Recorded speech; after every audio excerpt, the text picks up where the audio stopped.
Boa noite, amigos. Mais uma semana se iniciando. Um clima agradável aqui em São José do Rio Preto. Ventando, abaixou a temperatura, alguns pinguinhos apenas. E nesse contexto climático e ao mesmo tempo vibracional, é que nós iniciaremos as reflexões da segunda-feira de uma nova semana que se inicia, baseado no livro Boa Nova, psicografia de Francisco Cândido Xavier, pelo espírito de Humberto de Campos. O tema de semana passada, iniciado e que nós continuaremos nessa semana, é o capítulo 15, intitulado Joana de Cusa. Vimos na semana anterior que Joana de Cusa, esposa do intendente Cusa, que prestava serviço para o governo de Herodes, mas também que associava-se ao governo romano, que é o conquistador daquelas terras da antiga Palestina. E Joana de Cusa, uma cristã, apesar de alta envergadura social, acompanhava as pregações do Cristo constantemente e aí vai visitá-lo na casa de Simão Pedro.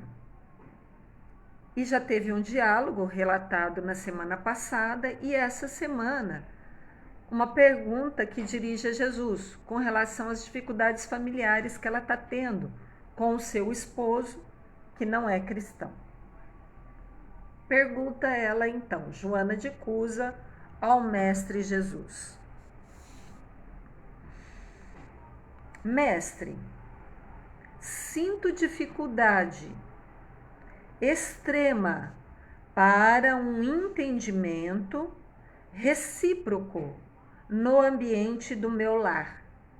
Então, a dificuldade grande de reciprocidade, quer dizer, de compartilhamento, de entendimento dentro do seu lar. E aí lança a pergunta: não julgueis acertado que lute por impor os vossos princípios? Ou seja, Joana está perguntando assim: ô Senhor, eu com relação ao meu marido, não é justo que eu imponha a ele os princípios cristãos? E ainda justifica por quê. Agindo assim, não estarei reformando o meu esposo para o céu e para o vosso reino? Olha só, uma pergunta de Joana que muitos fazem na convivência familiar, de impor algo que para aquele ser parece ser lídimo, justo, verdadeiro, mas nem que for lídimo, justo e verdadeiro, temos o direito de impor? Eis a questão. Mesmo que seja com a intencionalidade de que esse companheiro se reforme, se melhore. E ainda ela justifica que o seu esposo adentrar ao reino de Deus, ele não deveria seguir ao Mestre Jesus? Olha, a argumentação de Joana é a argumentação de mulher, né? Muito poderosa. Mas será que é uma argumentação lídima, justa, verdadeira? Será que é válido os meios para que se atinja os fins, mesmo que os fins seja grandioso, seja verdadeiro, seja justo? Vamos ver a resposta do Mestre Jesus? O Cristo sorriu e retrucou. Sorriu serenamente, tá? Fala do Mestre Jesus: quem sentirá mais dificuldade em estender as mãos fraternas? Será o que atingiu as margens seguras do conhecimento com o Pai? Ou aquele que ainda se debate entre as ondas da ignorância ou da desolação, da inconstância ou da indolência do espírito? Não sei se entenderam, mas foi um recado do Mestre Jesus diretamente para Joana. Vou traduzir assim, eu não vou inventar, apenas vou fazer uma tradução. Aqui, Joana, quem é que está mais habilitado? Quem é que está mais capacitado de estender a compreensão? Aquele que já tem o conhecimento do Pai? Ou aquele que está lá se debatendo nas ondas da ignorância? Traduzindo, Joana, você tem mais entendimento. O seu esposo ainda está numa ignorância das verdades do céu. Quem é que tem que ajustar isso aí a situação? É ele que está na ignorância ou é você que tem o conhecimento? Deu uma ideia da fala de Jesus? Ou seja, verticalizando-nos a mente para Deus, para o alto, para as coisas que valem para hoje, para a eternidade, não vai as hierarquias superiores desvestir um santo para vestir outro. Então não justifica os fins. Então aqui, Joana, seu propósito é bacana, você quer resgatar a alma do seu esposo, mas aqui, quem é que tem que ter mais entendimento das coisas? Você que conhece o evangelho ou ele que não conhece? Qual que é a resposta? Joana, né? Então continua Jesus a esclarecer. Agora, quanto à imposição das ideias, então primeiro trouxe Joana para um posicionamento justo.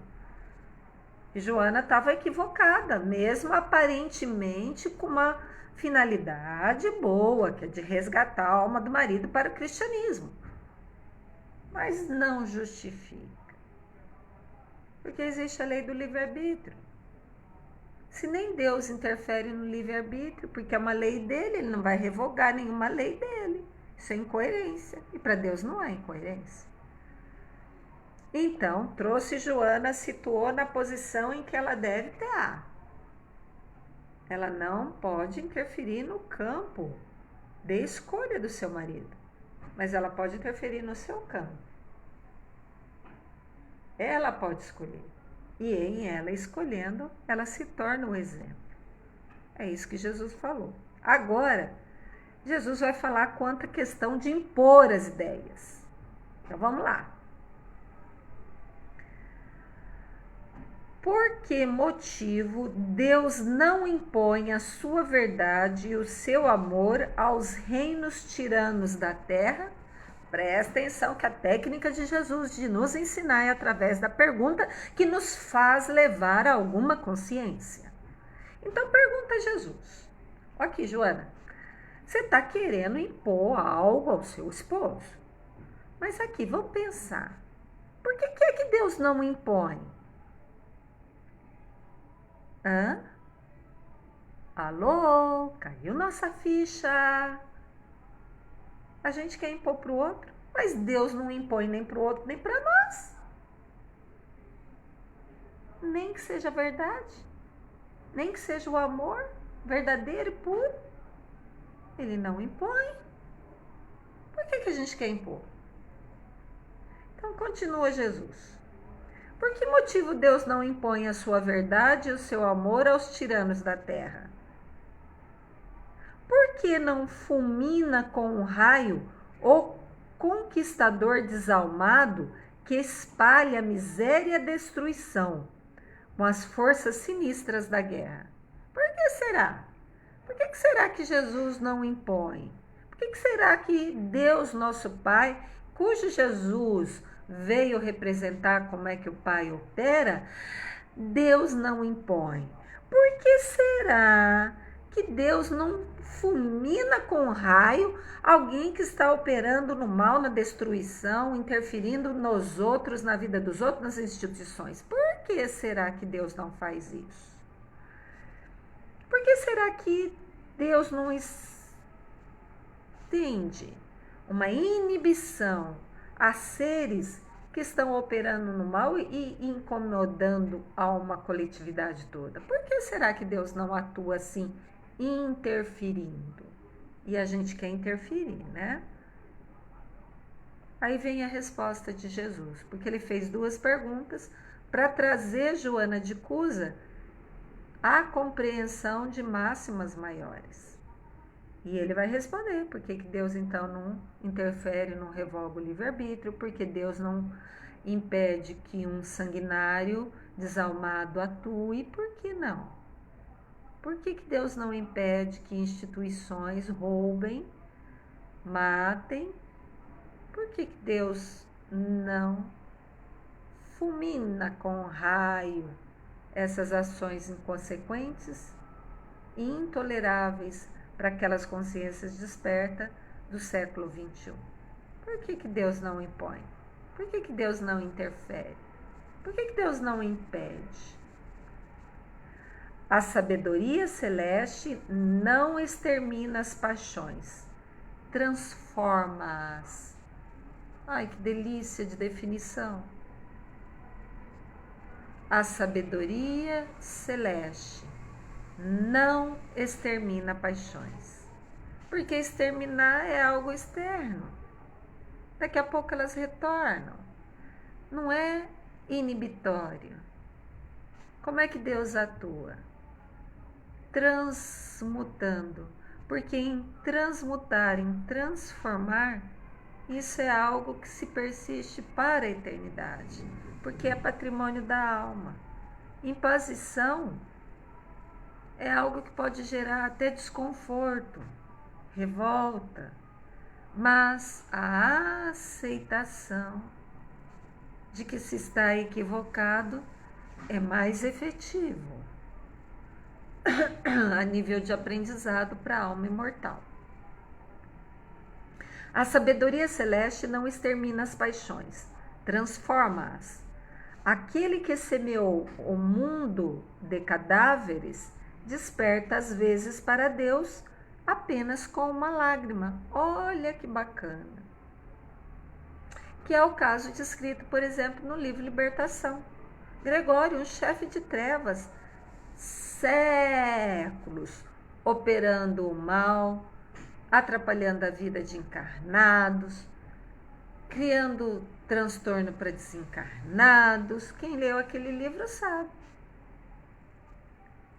Semeou um monte de cadáveres, tanto é que o livro tem o objetivo de narrar o processo de obsessão de Margarida, idealizado por Gregório, para que leve ela ao desencarne, para que Margarida venha para junto dele. Olha só a trama. E, no entanto, apesar de semear um mundo de cadáveres, Gregório se rende a uma lágrima diante da mãe espiritual dele. Entenderam qual que é a senha para a transformação de paixões? É o amor operando no tempo, sem afogadilho, na verdadeira palavra de Paulo o apóstolo. É urgente, mas não é atropelado. Então, continua Jesus respondendo a pergunta de Joana de Cusa sobre o marido, das divergências. E ela perguntou se não é justo impor as ideias do cristianismo para ele. Aqui Jesus está trabalhando com muito carinho, muito amor, dizendo que a sabedoria celeste não extermina as paixões, transforma-as. Aquele que semeou no mundo cadáveres, às vezes para Deus, desperta para Deus apenas com uma lágrima. O pai não impõe a reforma a seus filhos, esclarece-os no momento oportuno. Então não há imposição. Da parte de Deus não há imposição. Ai, como não, Yara? Tem um monte de sofrimento, tem um monte de doença, isso não vem de Deus? Não. Se Deus é amor, como é que ele ia trazer doença, inconvenientes? Não. Uai, então onde que está a origem disso? O homem, se achando mais do que Deus, inverte a ordem natural das coisas, começa a pensar, a sentir, a fazer, operando contra as leis de Deus, e é claro que dá mal. Tem a lei do retorno que traz para ele. Então, se existe tudo isso que existe aí, no mundo externo, que a gente está vendo, está sentindo, tudo isso é criação nossa. Ah, eu não criei isso. Criou. Quando não alinhamos nosso pensamento, nosso sentimento, nossas ações com Deus, a gente cria por consequência o mal. Porque a ausência de bem já é mal. O estagnar-se já é mal. Já rompe fluxo de energia divina. Por isso que tem aí o que está acontecendo. Somos sim colaboradores disso. Quando não estatuímos no nosso mundo interno a verdade, a legitimidade, o bem, os pensamentos harmoniosos, os sentimentos em consonância com o conhecimento que a gente já tem e, portanto, as ações ajustadas com o que já conhecemos do Evangelho. Quando não fazemos dessa forma, nós permitimos que tudo mais aconteça. Deu uma ideia de que como somos co-criadores de tudo isso que está acontecendo? Continua Jesus esclarecendo Joana de Cusa. O pai não impõe a reforma de seus filhos, esclarece-os no momento oportuno. Então vamos lá, gente. Conhecer é um belo caminho para evitarmos o mal em nós e, como consequência, em toda a sociedade. Em todos que estão à nossa volta. Primeiro os familiares que são mais próximos. Depois os companheiros de trabalho, a coletividade, a vizinhança, o planeta Terra todo. Começa por nós. Joana, o apostolado do Evangelho é o de colaboração com o céu, nos grandes princípios da redenção. Então, quem se candidata a apóstolo do Cristo, porque compreende que somos um Cristo, precisamos apenas tomar posse dessa herança divina. Então, com o Evangelho que o Cristo Jesus vinculou, eis a colaboração do céu, para que grandes princípios de redenção se estabeleçam aqui na Terra. Então, nós não vamos consertar a Terra com o nosso ego, com o nosso desejo. Nós só vamos colaborar quando alinharmos nossa mente nas verdades universais e aí então, como consequência, isso reverbera e todos serão atingidos. Sê fiel a Deus, Joana, amando teu companheiro do mundo, como se fora teu filho. Entendeu? Se não dá para realizar aquele sonho de casamento, para começar, então nem case. Mas se já casou, caminhe a segunda milha, releve muita coisa, puxe para fazer o Evangelho em casa, as orações, para que o alto possa ajudar. Então ajuda-te para que Deus o ajude.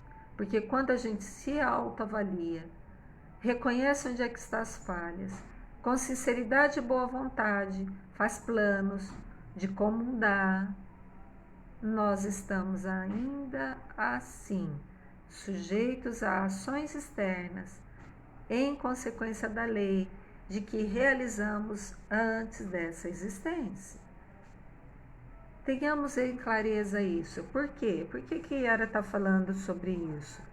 Porque o pai não impõe a reforma aos seus filhos, esclarece-os. Então, esclarecimento, conhecimento vivenciado é esclarecimento.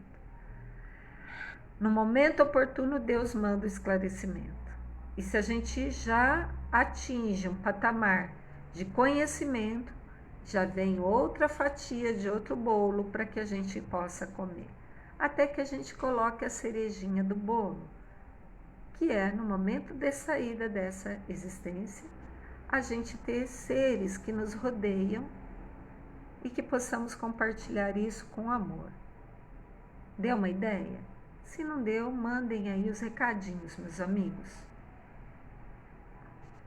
Joana, o apostolado do Evangelho é o de colaboração com o céu, nos grandes princípios da redenção. Sê fiel a Deus, filha, amando o teu companheiro do mundo, como se fora teu filho. Então, se já casou, já fez a escolha, então ame-o. Ame o companheiro do mundo, como se fosse um filho do coração. Não percas tempo em discutir o que não seja razoável. Por exemplo, discutir por que não tirou o sapato e não colocou no armário. Guarde as energias para discutir com aquilo que realmente vale a pena. Deus não trava contendas com as suas criaturas. Mas se Deus não briga, se Deus não exige, se Deus não impõe, por que a gente quer impor? Deus não trava contendas com suas criaturas e trabalha em silêncio. Eis o nosso roteiro. Trabalhar. Porque estamos aqui para nos presentearmos com a eternidade sem necessidade de reencarnarmos. Então a dica é essa. Observação. Se precisar, clareamento. Se precisar, coloca lente. Se precisar, põe dente postiço. Ou seja, qual situação esteja você vivendo. Pode mudar. Pode escolher diferente. E não despreze tudo que já foi construído, não. Porque ele é base para a construção do edifício do novo. Vai, filha, está falando para Joana. Esforça-te, mas também está falando para nós hoje.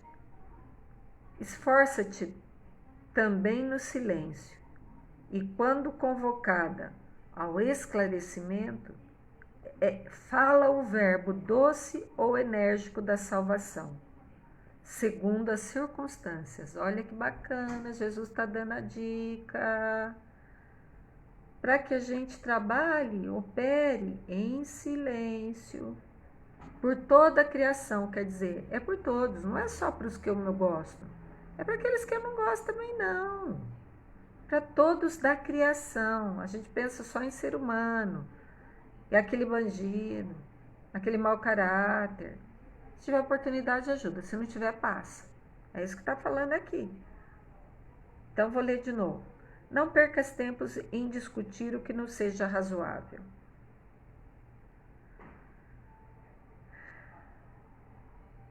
Volta ao lar e ama o teu companheiro com o material divino que o céu coloca em tuas mãos, para que talhes uma obra de vida, sabedoria e amor. Então vai, filha, vai viver, não pare seu processo de trabalho, de construção interna, de estabelecimento de normais novos. Vai, filha.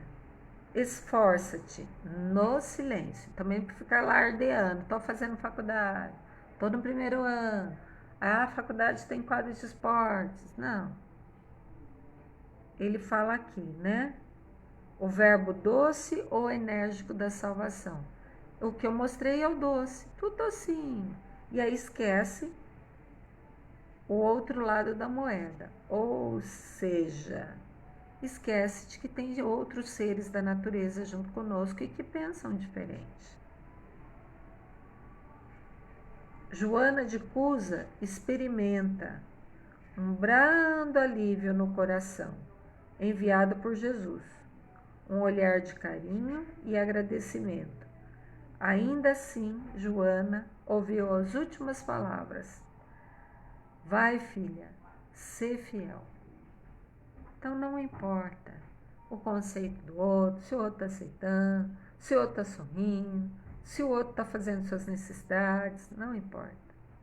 Porque o que importa é ser feliz através da fidelidade a Deus. E a esposa que eu quero que fixe em nós é aquela personificação do ser equilibrado, que não fala demais e também não fala de menos, que come demais, mas também não come de menos. Queremos conversar, se possível, sobre o Evangelho de Jesus, com essa mesma familiaridade que estamos aqui, abrindo nosso coração para dizer: vai, ser fiel ao que conhecemos, porque é isso que nos vai garantir equilíbrio, paz do Cristo e alegria genuína que possamos usufruir ainda aqui na Terra. Beijos no coração, amigos.